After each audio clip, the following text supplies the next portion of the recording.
उस्मानाबाद जिल्ह्यातील उमरगा हा विधानसभेचा मतदारसंघ तसं पाहिलं तर अनुसूचित जातीसाठी राखीव आहे। परंतु या मतदारसंघामधून नेमकं कोण निवडून येते, कोणता राजकीय पक्ष कुठल्या उमेदवाराला तिकीट देतोय हे आपण बघतच नाही।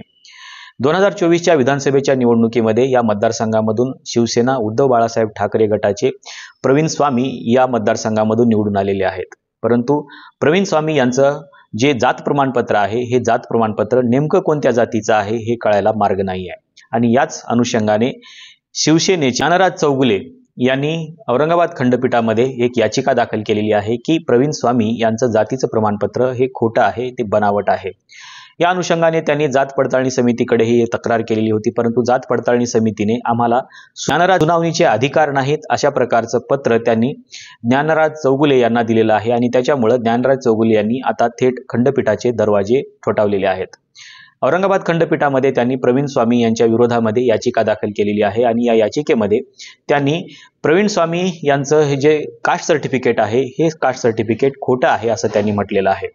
आणि याचं कारण देत असताना त्यांनी सांगितलेलं आहे की प्रवीण स्वामी यांच्या आजोबाच्या टीशीवरती लिंगायत असा उल्लेख आहे, तर प्रवीण स्वामी यांनी जे जातीचं प्रमाणपत्र निवडणूक आयोगाकडे सादर केलेलं आहे किंवा निवडणूक निर्णय अधिकाऱ्याकडे सादर केलेलं आहे ते प्रमाणपत्र माला जंगम जातीचं आहे। आता तुम्ही जर अनुसूचित जातीची महाराष्ट्राची यादी काढून बघितली तर त्या यादीमध्ये दोन महत्त्वाचे उल्लेख आहेत। एक म्हणजे लिंगडेर म्हणजे लिंगायत समाजामध्ये असलेला हा एक समूह आणि दुसरा म्हणजे माला जंगम। या दोनच जाती आहेत ज्या अनुसूचित जातीच्या यादीमध्ये येतात। परंतु प्रवीण स्वामी यांच्या आजोबाच्या टीसीवरती जो उल्लेख आहे तो लिंगायत असा आहे। लिंगायत ही जात अनुसूचित जातीच्या यादीमध्ये येत नाही आणि त्याच्यामुळे हा प्रॉब्लेम आहे की प्रवीण स्वामी यांची नेमकी जात कोणती आहे। ज्यावेळेस आपण जात पडताळणी समितीकडे आपल्या जातीचं प्रमाणपत्र व्हॅलिडिटीसाठी पाठवतो त्यावेळेस ते खासरा पत्रक मागतात आणि खासरा पत्रकावरती जातीचा जो उल्लेख आहे तोच जातीचा उल्लेख पुढे कंटिन्यू गृहीत धरला जातो। तिथे पुढे कुठलीही जात तुम्हाला तुमची बदलता येत नाही।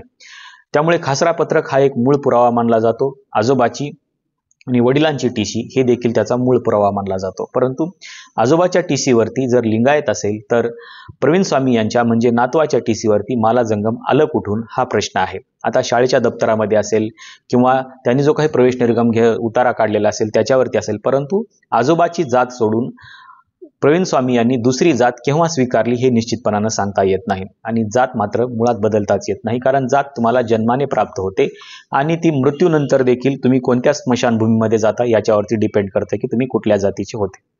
त्याच्यामुळे जात तुम्हाला जन्मापासून मृत्यूपर्यंत कुठेही तुम्हाला जात बदलता येत नाही। परंतु प्रवीण स्वामी यांच्या आजोबाच्या टीसीवरती वेगळा उल्लेख आहे आणि प्रवीण स्वामी यांच्या टीसीवरती वेगळा उल्लेख आहे।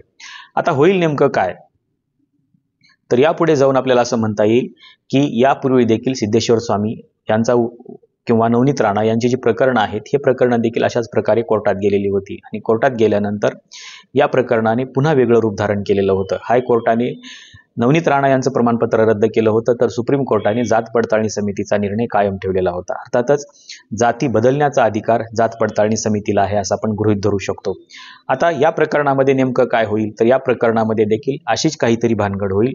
हायकोर्ट म्हणेल की जात पडताळणी समितीने दिलेला निर्णय किंवा त्यांनी दिलेलं प्रमाणपत्र हे योग्य आहे, किंवा त्यांनी जर समजा हा निर्णय चुकीचा होता, हे खोटं जातीचं प्रमाणपत्र आहे असं सांगितलं, तर प्रवीण स्वामी हे पुन्हा सुप्रीम कोर्टामध्ये जातील। सुप्रीम कोर्ट त्यांना सांगेल की जात पडताळणी समितीने दिलेला निर्णय नवनीत राणाच्या प्रकरणाप्रमाणेच योग्य आहे आणि त्याच्यामुळं पुन्हा हे प्रकरण 5 वर्ष असंच रेंगाळत चालेल आणि 5 वर्षानंतर कधीतरी समजा असा निकाली येऊ शकेल की प्रवीण स्वामी यांचं जातीचं प्रमाणपत्र खोटं आहे, परंतु 5 वर्षामध्ये त्यांनी जे काही लाभ घेतलेले आहेत ते मात्र कुठलंही कोर्ट माघारी किंवा वापस मागणार नाही।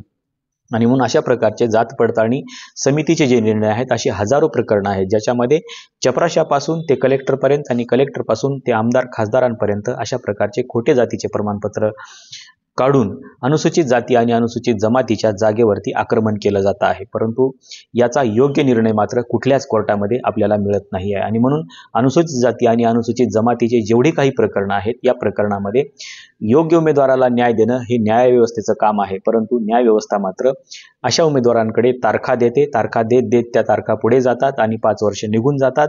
अनुसूचित जातीसाठी संविधानाच्या माध्यमातून ज्या काही तरतुदी करण्यात आलेल्या आहेत त्या तरतुदी मात्र तशाच राहतात आणि त्या अनुसूचित जाती आणि अनुसूचित जमातीपर्यंत पोहोचतच नाहीत। आणि त्याच्यामुळे आपण कुठेतरी या सगळ्या ज्या काही भूमिका आहेत न्यायालयाच्या, या न्यायालयाच्या भूमिकेमुळे आणि जी काही व्यवस्था सुरू आहे याच्यामुळे अनुसूचित जाती जमातीचा हा वर्ग सत्तेच्या प्रवाहापासून कायम बाहेर राहत आलेला आहे. चपराशापासून ते कलेक्टरपर्यंतच्या बऱ्याच जागा अशा आहेत ज्या जागा अशाच प्रमाणपत्रांनी काबीज केलेल्या आहेत. कदाचित प्रवीण स्वामी यांच्या कुटुंबातले अनेक लोक देखील अशाच प्रमाणपत्रावरती नोकरीला देखील असू शकतात, किंवा नवनीत राणा असतील किंवा सिद्धेश्वर स्वामी असतील. तर ह्या सगळ्यांनी कुठे ना कुठे अनुसूचित जातीच्या जागेवरती कब्जा मिळवण्याचं काम केलेलं आहे आणि त्याच्यामुळं आपण योग्य पद्धतीने ही काही शासन व्यवस्था आहे ही शासन व्यवस्था चालावी असा जो काही आपली अपेक्षा असते ती अपेक्षा मात्र आपली कुठेही पूर्ण होत नाही. प्रवीण स्वामी यांच्या प्रमाणपत्रावरती चौगुले यांनी जे काही ऑब्जेक्शन घेतलेलं आहे हे ऑब्जेक्शन त्यांनी सुरुवातीला जात पडताळणी समितीकडे घेतलेलं होतं, परंतु जात पडताळणी समितीने दोन्ही हात वर करून आम्हाला यामध्ये कुठल्याही प्रकारच्या सुनावणीचे अधिकार नाहीत असं स्पष्टपणानं सांगितलं आणि म्हणून चौगुले यांना हायकोर्टाचे दरवाजे ठोठावावे लागले.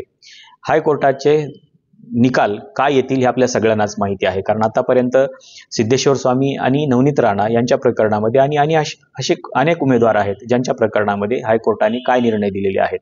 आतापर्यंत कुठल्याही खासदाराचं खासदारकी रद्द झालेली आपल्याला ऐकिवात नाही. जर रद्दही झाली तरी ती शेवटच्या 5-6 महिन्यामध्ये होते. अर्थातच 4 वर्ष त्याला किंवा 4.5 वर्ष त्याला पूर्णपणे त्याचा लाभ घेऊ दिला जातो आणि मग त्यानंतर त्याचा निर्णय होतो.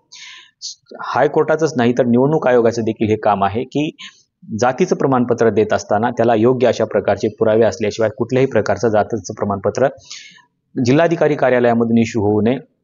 सर समजा ते नजर चुकीनं झालेलंच असेल तर जात पडताळणी समितीनं त्याची योग्य अशी चौकशी करावी आणि त्याला योग्य अशा जातीचं प्रमाणपत्र द्यावं, परंतु तिथे देखील अशा प्रकारचा गोंधळ होतो. पुन्हा हायकोर्टामध्ये येतो, हायकोर्टामधून पुन्हा सुप्रीम कोर्टामध्ये जातो आणि याच्यामध्ये बराचसा वेळ निघून जातो. तोपर्यंत एका अनुसूचित जाती जमातीच्या उमेदवाराचे जे काही अधिकार आहेत, जे काही संवैधानिक हक्क आहेत ते मात्र हिरावले जातात, परंतु याकडे मात्र कोणीही लक्ष देत नाही.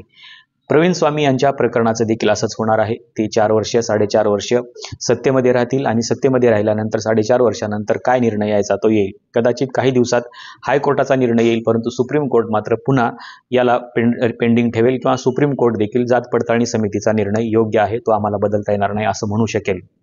कारण नवनीत राणाच्या प्रकरणामध्ये सुप्रीम कोर्टाने अशाच प्रकारचं म्हणणं म्हणलेलं होतं की समितीचा जो निर्णय आहे तो निर्णय योग्य आहे, त्याच्यामध्ये हायकोर्टाने हस्तक्षेप करू नये असं म्हटलेलं होतं. म्हणजे जात पडताळणी समितीच्या निर्णयामध्ये हायकोर्टाला देखील हस्तक्षेप करता येत नाही असं नवनीत राणा यांच्या प्रकरणामध्ये सुप्रीम कोर्टाचं म्हणणं होतं. आणि तशाच प्रकारचं म्हणणं जर समजा इथल्या हायकोर्टानं सांगितलं की जात पडताळणी समितीच्या निर्णयामध्ये आम्हाला हस्तक्षेप करता येत नाही, किंवा समजा हायकोर्टाने प्रवीण स्वामी यांच्या विरोधामध्ये निकाल दिला आणि प्रवीण स्वामी जर सुप्रीम कोर्टामध्ये गेले तर सुप्रीम कोर्ट देखील हायकोर्टाला असं सांगेल की हायकोर्टाने समितीच्या निर्णयामध्ये हस्तक्षेप करू नये. ज्या पद्धतीचा निर्णय त्यांनी नवनीत राणाच्या प्रकरणामध्ये दिला होता तसाच प्रकारचा निर्णय प्रवीण स्वामी यांच्या जात पडताळणीच्या निर्णयाबद्दल देखील येऊ शकतो. आणि म्हणून अशा प्रकारचे जर निर्णय येत राहिले आणि न्यायालयाने जर ठोस भूमिका नाही घेतली आणि या प्रकरणाला जर आळा नाही घातला तर येणाऱ्या भविष्य काळामध्ये अनुसूचित जाती जमातीचे असे कितीतरी अधिकार, असे कितीतरी संवैधानिक हक्क हे नाकारले जातील आणि अनुसूचित जाती जमातीचा हा वर्ग पुन्हा प्रवाहाच्या बाहेर राहील, तो वंचित राहील. आणि त्याच्यामुळं हायकोर्टाने, सुप्रीम कोर्टाने, जात पडताळणी समितीने आणि निवडणूक आयोगाने योग्य तो निर्णय घेतला पाहिजे आणि कठोर भूमिका घेऊन अशा प्रकरणावरती पावलं देखील उचलली पाहिजेत. आपल्याला नेमकं प्रवीण स्वामी यांच्या कास्ट सर्टिफिकेटबद्दल आणि आतापर्यंत झालेल्या जातीच्या प्रकरणावरच्या निर्णयाबद्दल नेमकं काय वाटतं हे सांगायला विसरू नका. आजच्या व्हिडिओमध्ये इथेच थांबूया. धन्यवाद.